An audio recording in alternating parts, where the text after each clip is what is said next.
My first book about money markets.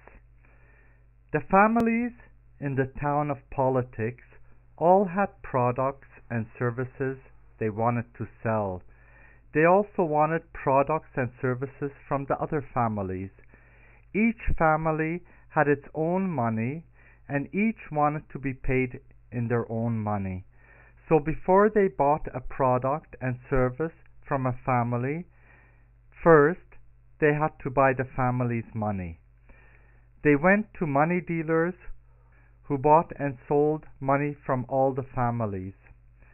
They traded money just like apple traders traded apples. Each family had some gambler who was a money trader. They made a lot of money. They were called speculators.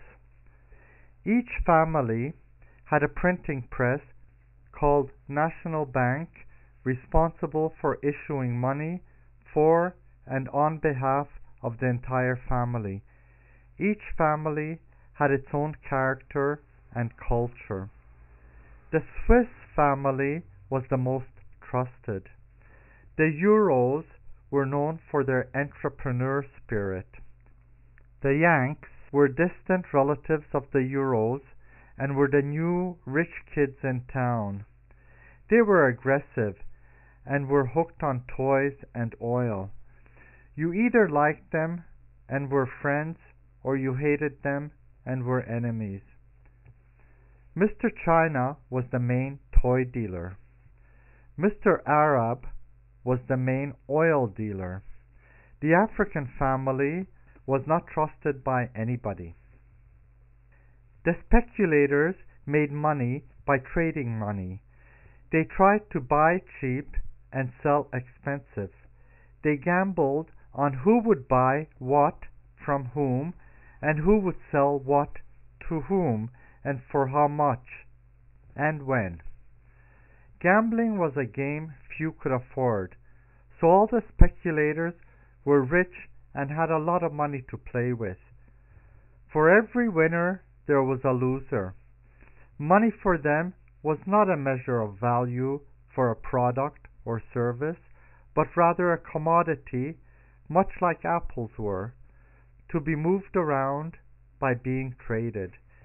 But the speculators caused prices to change, and national banks had a hard time keeping up to issue the right amount of money at the right time to keep prices stable. Africa refused to allow the value of their money to be democratically decided by the speculators. Because nobody wanted their money, they kept on printing more and more until a roll of toilet paper cost more than 1,000,000 trillion African dollars. China also refused to allow the value of their money to be democratically decided by the speculators. They chose an exchange rate that reflected the role they played as the toy dealer for America. As America was so addicted to her toys and China needed the business so badly, China was able to loan money to America at a great interest by buying bonds from America so that America could buy more toys. When America was fighting the Arabs for oil and got sick, she found herself short of cash. So China traded toys for stocks from companies that made her part owner of the companies. It was like marrying into the family. China slowly became part of the American family, owning part of their business and part of the family estate. The Americans were also addicted to oil, and the Arabs were the oil dealers. Instead of lending America money to support her oil habit, they traded their oil for entertainment companies and other luxury items. They also bought America's most feared product that was so expensive only the richest could buy it. That was the toys America used to fight with, her weapons. The biggest ships, the fastest planes, and the strongest tanks, all with the most powerful bombs. In order to protect their good friend Mr. Jew and his family from threats from the Arabs, America employed Mr. Jew as product field trial engineer and was able to sell the weapons to the Arabs at a higher price as tested and proven. The national banks of America, Euro, and Swiss thought it would be cool to be free and democratic. They believed and had strong faith in everything called free, so they traded their money on the free market of the speculators. Products and services increased and decreased in a family each day. If there were too many products and services chasing too little money, then they would become too expensive and remain unsold. The family had to stop producing until the excess was reduced. People got depressed and suffered greatly as they did not have enough money to buy things, and the things ended up spoiling. Whenever there were too few products and the money supply stayed the same, all of a sudden too much money chased too few products. People suffered greatly as there was not enough products to buy and the prices inflated more and more every day. The role of the national banks was to keep the amount of money synchronized with the amount of products and services so that prices remained stable. One season, the speculators caused an earthquake that moved the Swiss so high up the mountain that they became inaccessible.